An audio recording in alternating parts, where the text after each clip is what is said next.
Webafowethu ziyakhala umshovokazi wegidengoma legcokama umfoka amanqaneke lapha la yey usevele wagadla wabhekisa ngqo kukhuzana umfoka impungaseka lapha ke ephendula leya interview ekuyahlabahlosa ke lapha ke ukhuzini FM ke ukhuzana bekade ke enayo ke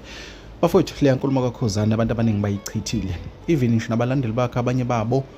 mongena lapha enkundleni zokuxhumana kakhulukazi ku TikTok bakhala ngale nkulumo bathi cha bese ngeke isidingo saleya nto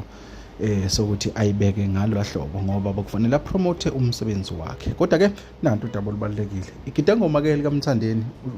umshovokazi ubhale naka ke amazwi ke lapha ke uthi ke into emphilisa kabuhlungu ukuthi lezi ingoma ke ziyazingenela ke ebantwini wathi kanti ke lezi api ke kuzo ke lesikhucu ahamba naso lapha ke ebhekisa lamazwi ke kuJumbo baqinisile mabethi kubhadala nongakweneti inkosi impela nanginoJumbo sengena kanjalo kodwa ke uthi umshovo ke lapha ke lezi ngoma ke ahamba nazo ke nesikhuqu uthi ke zowudaka kanti lezi zesikhova ezikamthandeni igcokama elisha zingenela zona ebantwini waseposter naye eParis ena 25 million umlando ongaqhubeki kwazoba igush nayo egijima nabo 10 million okuyimlando engaqhubeki uthi yona lento umshovogazo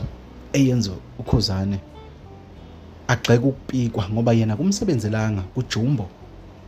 akumsebenzelanga kubantu akababa pika before kodwa kuthema sekusebenzela uMthandeni wakuthatha njengentembi